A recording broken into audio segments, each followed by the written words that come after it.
And one of my biggest, I'll say, contentions, since we're using that word today, is with their, I think it's called disconnection policy. So anybody who like leaves the religion are supposed to be ignored, ostracized.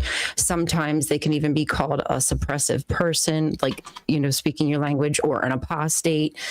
So right. I have a really big problem with ostracizing people for questioning things, and with those questions not getting answers, because that's usually the problem, is there's something they don't want to answer. And I take a lot of issue with that.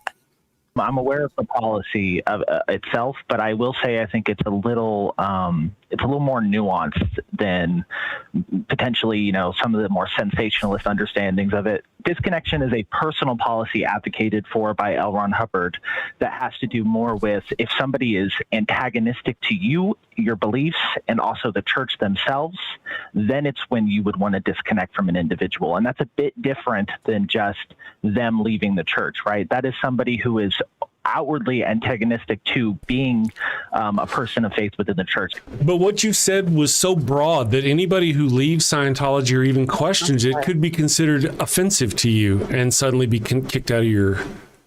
I mean, and then ostracized. And now I've never heard of people persecuting Scientologists. Yeah.